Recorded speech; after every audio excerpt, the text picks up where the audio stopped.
যেভাবে টর্চার করেছে এটা আমরা গুনে নেব, হিসাব দেখিয়ে দেবো কত বড় শয়তান। আর সনাতনী শেখাচ্ছ, রাতারাতি সনাতনী হয়ে গেল।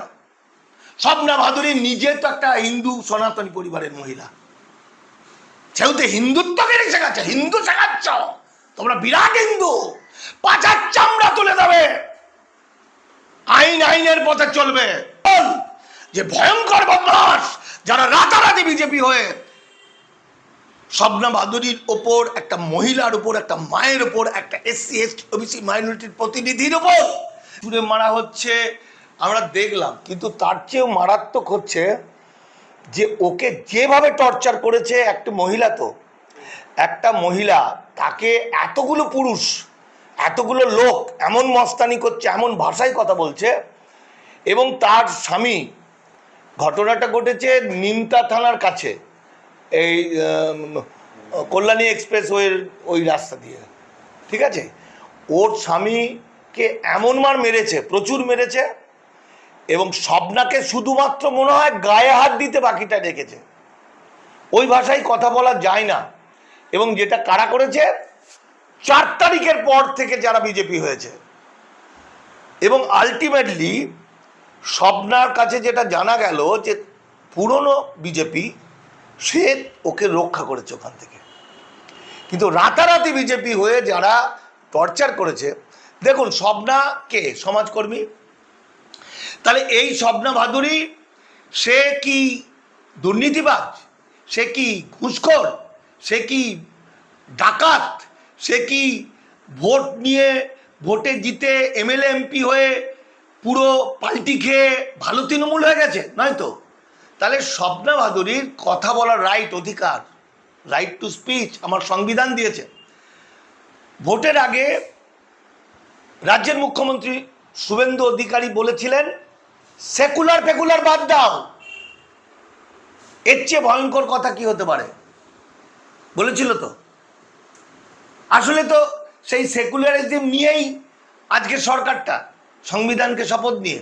তাহলে ভোটের আগে ইস্যুকে চাঙ্গা করার জন্য মানুষ কথা বলবে, এটা আমার বাক স্বাধীনতা। এই বাক স্বাধীনতায় স্বপ্না ভাদুরী যেটা করেছে তাকে স্যালুট জানানোর দরকার। যেখানে আমার বাংলার অত্যাচারিত তথাকথিত নিম্নবর্ণের মানুষ এবং আমার মুসলমান ভাইদের হয়ে লড়াই করেছে।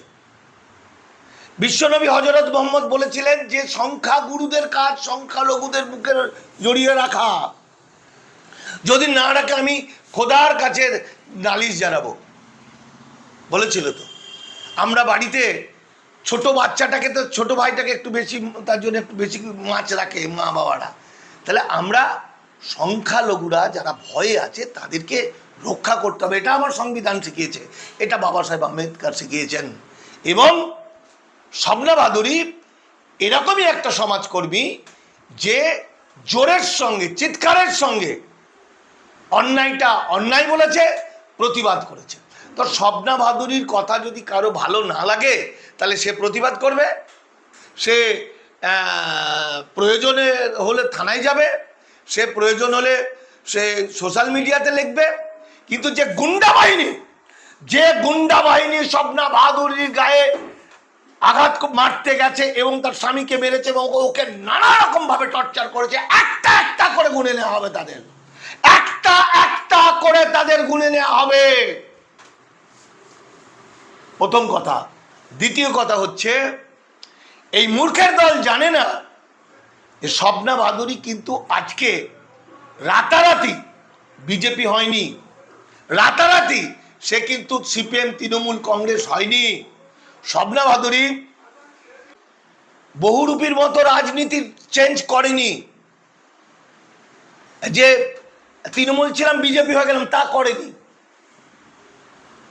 স্বপ্না ভাদুরী যেটা করেছে সেটা হচ্ছে আমার বাংলার 99% মানুষ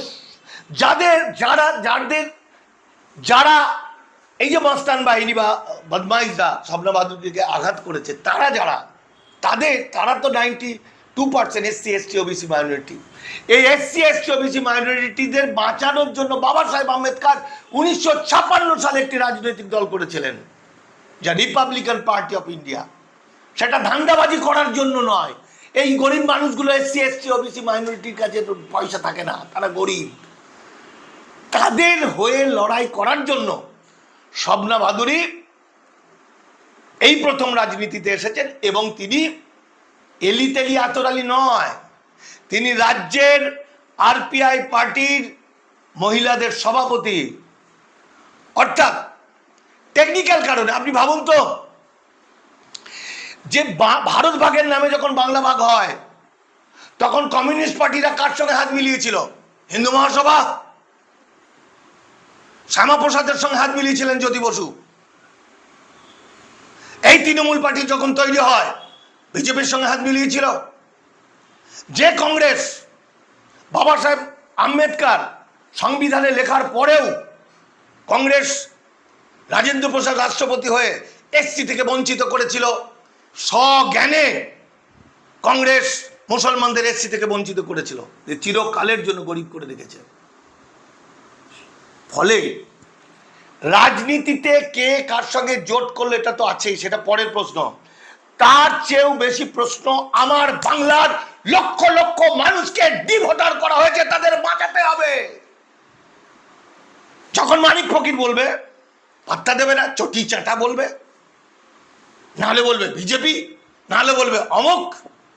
আজকে আমি CAA নিয়ে বলবো, শিখা মন্ডল CAA নিয়ে সত্যি বলবে, রাজু ঘোষ CAA নিয়ে সত্যি বলবে, শবনা ভাদুরী CAA নিয়ে সত্যি বলবে, একই কথা বলবো। ওই আমাদের বিরুদ্ধে কোনো খারাপ ব্যবহার হোক দেখি, কত বড় হিম্মত। শবনা ভাদুরীর যাওয়ার কথা ছিল মিটিং করতে, ফোন করে সঙ্গে সঙ্গে পুলিশ তাকে প্রোটেক্ট করে নিয়ে যাওয়ার কথা ছিল। সে বলছে আমি ভাই SC ST OBC মাইনরিটির, আমার কোনো বডিগার্ড লাগবে না। আচ্ছা, অনেক বড় পদের। তাহলে আজকে যে মূর্খের দল, যে শয়তানের দল, যে ভয়ঙ্কর বদমাশ, যারা রাতারাতি বিজেপি হয়ে শবনা ভাদুরীর ওপর, একটা মহিলার উপর, একটা মায়ের উপর, একটা SC ST OBC মাইনরিটির প্রতিনিধির উপর যেভাবে টর্চার করেছে, এটা আমরা গুনে নেব, হিসাব দেখিয়ে দেবো কত বড় শয়তান, কত বড় তাড়িয়ে হতে পারে। শবনা ভাদুরী দয়া করেছে। এখন যদি শবনা ভাদুরী থানায় FIR করে, তাহলে মাননীয় মুখ্যমন্ত্রী সব কটাকে গ্রেপ্তার করাবে, একদম গ্যারেন্টি, একদম। কোন বিজেপির বাবা মা যেতে পারবে না। শবনা ভাদুরী করবে কিনা FIR সেটা পরের প্রশ্ন। সে বারবার বলছে, অনেকে যখন তাকে বলছে FIR করতে, সে বলছে আরে ও তো ওই মানুষগুলো তো SC ST OBC, ওদেরকে আমি ফাঁসাবো। আবার কেউ বলছে ফনা তোলা উচিত। ফলে শবনা ভাদুরী যদি একটা কেস করে, ওই ভিডিও ফুটেজ দেখে দেখে সব কটা গ্রেপ্তার হয়ে যাবে। শবনা ভাদুরী যে কথাগুলো বলেছে, বেশ করেছে, বলেছে, আবার বলবে। সে অযৌক্তিক কোনটা কথা বলেছে তার বিরুদ্ধে বলো। আর সনাতনী শেখাচ্ছ, রাতারাতি সনাতনী হয়ে গেল। শবনা ভাদুরী নিজে তো একটা হিন্দু সনাতনী পরিবারের মহিলা, সেহেতু হিন্দুত্বকে শেখাচ্ছে, হিন্দু শেখাচ্ছ তোমরা, বিরাট হিন্দু, পাচার চামড়া তুলে দেবে, আইন আইনের পথে চলবে। এখনো যদি সংযত না হয়, গ্রামকে গ্রাম, যেখানে যেখানে RPI যাচ্ছে, বাবা সাহেব আম্বেদকরের পার্টি যাচ্ছে, সেখানে সেখানে যদি বিজেপি গ্যাঞ্জাম করে, আইন বহির্ভূত ভাবে তাদের অবস্থা টাইট করে দেওয়া হবে। এটাই আইন, এটাই সরকার বলছে, আইন আইনের পথে চলবে। সরকার কি শিখিয়ে দিয়েছে যে শবনা ভাদুরীর উপরে এরকম টর্চার করো? তা তো শেখায়নি। শবনা ভাদুরীর ওই পার্টির যে প্রধান, সে ভারতবর্ষের অন্যতম একজন বিখ্যাত মন্ত্রী, তাকে যদি ফোন করে, সে যদি শুভেন্দুকে ফোন করে, কি হবে? ছেলেগুলো জেল জরিমানা হবে না? ফলত ডিম থেরাপি থেরাপি এসব কথা রাজনীতির লোক রাজনীতিদের সঙ্গে করবে। সমাজকর্মীদের সঙ্গে করতে হলে আমরাও কিন্তু সবকিছু পারি। বিজেপি গিরি ঘুচিয়ে দেব, বিজেপি গিরি মারে ঘুচে দেবো সারা, যারা রাতারাতি বিজেপি হয়েছিস। স্বপ্ন আমাকে বলছে ওইখানে একটা লোক ছিল, সে খুব অনুতপ্ত, সে এসে বাঁচিয়েছে, সে সেই লোকটা বিজেপি, সে পুরনো বিজেপি, সে সরি বলছে, সে লজ্জায়, সে বারবার ক্ষমা চাইছে যে এটা কত বড় অন্যায় করেছে। যাই হোক,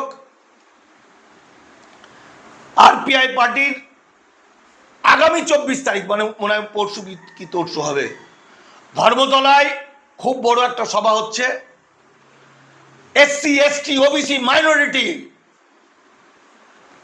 তাদের পার্টি, নেতারা যখন অমুকের সঙ্গে অমুকের জোট করে তখন কিছু হয় না। স্বপ্না বাদুরী কি বিজেপি হয়ে গেছে রাতারাতি? স্বপ্না বাদুরী তার মানে ভাগ কেড়ে নেবে বলে তাকে এরকম খারাপ ব্যবহার করা হলো? তা তো নয়। স্বপ্না বাদুরী বিজেপি হয়নি। স্বপ্না বাদুরী বাবা সাহেব আম্বেদকরের ঐতিহাসিক পার্টি রিপাবলিকান পার্টি অফ ইন্ডিয়ার নেত্রী শিখারানী মণ্ডল তার জেনারেল সেক্রেটারি, সেও এসসি এসটি ওবিসি লড়ছে। রাজু ঘোষ তাদের নেতা, সেও এসসি এসটি ওবিসি হয়ে লড়াই করছে। এবং গল্পটা হচ্ছে, আমি নিজে এই যে কোটি কোটি মানুষকে ডিলিট করে দিয়েছে, বাঁচাতে হবে, এই যে ভুয়ো এসসি বালারা আমার এই রাজ্যের প্রকৃতপক্ষে যারা এসসি এসটি ওবিসি তাদের খাবার খেয়ে নিয়েছে। আমার এসসি ভাইরা হাড়ি বাগদি কেউ চামার কামার কোমর তিলি, তারা লোকের বাড়িতে কাজ করছে, তারা রিক্সা চালাচ্ছে, তারা ট্রেন বোঝাই হয়ে আসছে দুটো ভাতের জন্য সংসার ফেলে, আর তাদের খাবার তাদের চাকরি খেয়ে নিয়েছে আমার ভুয়ো এসসিরা। বাংলাদেশ থেকে এসে তারা ভুয়ো এসসি হয়েছে। এই ভুয়ো এসসিদেরকে আমরা ধরে দেবো না, এটা আমাদের সাবজেক্ট না। আমাদের সাবজেক্ট আমার ভারতবর্ষের প্রকৃতপক্ষে এসসি, আমার বাংলার যারা প্রকৃতপক্ষে এসসি তারা যেন তাদের অধিকারটা ফিরে পায়। আমার মুসলমান ভাইরা সংবিধান অনুযায়ী যেন আন্দোলন করে নিজে এসসি হতে পারে। তার কারণ বাবা সাহেব আম্বেদকর তার সংবিধানে সেই প্রবিধান লিখেছিলেন, কংগ্রেস সেটাকে বাতিল করেছে। রাষ্ট্রপতি রাজেন্দ্র প্রসাদ 1950 সালে 10ই আগস্ট যে অর্ডার দিয়েছে, সেই অর্ডারটাই মুসলমানের নামটা বাতিল করেছিল। এর বিরুদ্ধে বাবা সাহেবের প্রতিবাদ আছে। ফলে যে অধিকার এতদিন দেয়নি কংগ্রেস, সিপিএম, তৃণমূল, যে কথা কখনো এসসি মানুষদের বলেনি, দেয়নি, আমার 92% মানুষ তারা কিন্তু জাগবে। এই সুযোগ যদি এনডিএ জোটে থাকার জন্য এই সুযোগটা পাওয়া যায়, তাহলে আমি এই সুযোগকে স্যালুট জানাই। আজকে আমরা যখন সমাজ কর্মী, আমরা যখন বক্তব্য রাখতে যাচ্ছি, সত্যি কথাগুলো বলে বলে মুখ দিয়ে রক্ত উঠছে, তখন বলছে চটির চাঁটা, চটির চাঁটা। আর আজকে যখন আমি মিছিল করতে দিত না, তখন মিটিং করতে দিত না, আর আজকে আমি যখন এই আরপিআই এর সহসভাপতি এবং এসসি এসটি ওবিসি মাইনরিটি মুসলমান সেলের কোঅর্ডিনেটর, মানে আমার দায়িত্ব, তাহলে আমি অঙ্ক বুঝবো, কোনো বিজেপি তৃণমূল সিপিএম বুঝবো না, আমি রাজনীতি বুঝবো না। আমি বুঝবো আমার ডিলিট হওয়া মানুষগুলোকে ফিরিয়ে আনা, আমি বুঝবো আমার গরিব নিরন্ন মানুষগুলোকে এসসি এসটি সুযোগ সুবিধা পাইয়ে দেওয়া, আমি বুঝবো আর যা যা সংবিধানে সুযোগ আছে সেই সব ফেরত দেওয়া।